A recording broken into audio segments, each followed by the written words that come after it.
Hi, this is a short video designed to help people who have been asked to be a coach as part of the supported professional reflection process here at the college. So someone's asked you to be their coach. Maybe they've come to you and asked you, or maybe your head of learning has said, oh my goodness, I've got 35 people I'm supposed to see. Would you mind helping out?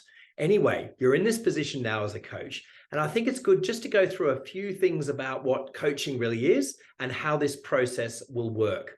First of all, ask yourself, well, what is a coach? It's certainly not some sort of quasi-appraisal process, and it's not hierarchical. You're not in charge of them or telling them what to do. A coach is somebody who supports someone to reach their own self-defined success. So being a successful coach, you've got to think, first of all, about a strengths-based approach. Really focus in on what they're doing fantastically well already. Let them lead the conversation. This isn't something that you should have to do lots of preparation for. This is something that they will bring to the meeting. Ask them questions. Questions like, how do you know this? Or, and what else could they add to it? Don't feel as though you are always the one who is having to give the content of the meeting. It should be them bringing this to the meeting. And share your own experience. It could be that they're going through a very similar situation as you've been in the past as an experienced teacher. And finally, of course, be positive and kind.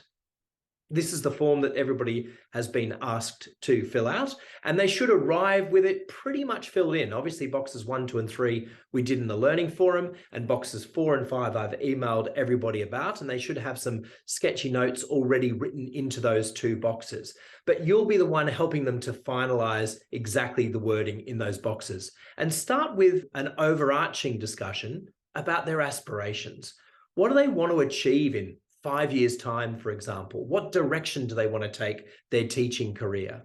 Then move on to the more granular. Establish their goals for 2023. Start with asking why. Why have you got these goals? Is it a particular interest, or perhaps something came up in a lesson observation or a student survey? They've chosen to go down a particular path. Maybe they've seen an article in a newspaper about education that's really interested them.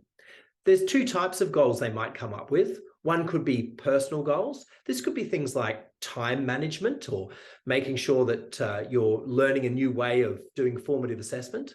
And the second one would be a task-based goal. This is much more likely to be connected directly to their ILC. Are they running a project? Is there something that they're definitely wanting to achieve that's linked to the students by the end of 2023?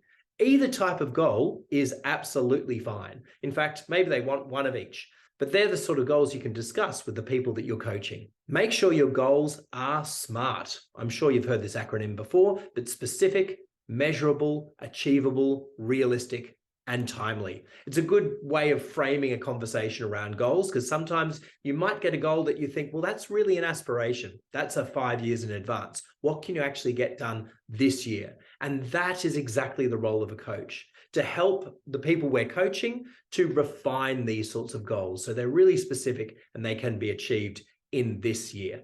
It's great if you can get them to link their goals maybe to our learning spotlights, formative assessment and interdisciplinary learning, but it's not essential. So once you've established those goals, have a discussion about how you can measure success. What is it that you're going to talk about in our DECCON meeting, when you have your last meeting with the people that you're coaching, about how they've succeeded in achieving their goals? And then fill in this box 5. And really in box 5, you're giving them a chance to have their say. Is there anything that's actually holding them back from their personal goal or their task-based goal? So get them to consider that. And also get them to consider, is there professional learning that they'd like to do? Perhaps that comes into the what's holding me back question. Or does there need to be a further discussion with a head of learning or a member of the executive around how they can best achieve the goal that they're setting for themselves? Remember, there's a lot of people around that can help in this area. So for professional learning, it's not your responsibility as a coach to go out and find professional learning for the person you're coaching.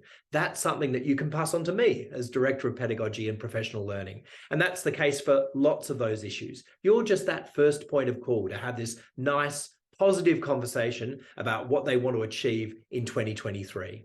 So Make sure that they fill in that whole form, make sure they file it so it's there ready to be discussed at DECCON. The staff member will go away, probably make some sort of action plan in whatever way that they would like to make that, maybe with their ILC or maybe just by themselves. And that's the sort of thing you can discuss in a few months' time. The last meeting, as I mentioned, is at DECCON. That's that meeting number 2, when I'll give you a template of questions and we can really celebrate the success of what people have managed to achieve. So I hope you see that coaching can be a really positive process, both for you as the coach, but also for the people who are getting coached. It should just be a chance for a really informal conversation. Do it over lunch, have a cup of coffee. This is not some sort of appraisal process. That's the key point. It's an opportunity to get staff thinking about the goals that they want to set for themselves, to bounce those goals off somebody else, and just to identify if there's anything that they feel is holding them back at the moment. That's the key point with this coaching process. Enjoy it. Have a great time. Thank you very much.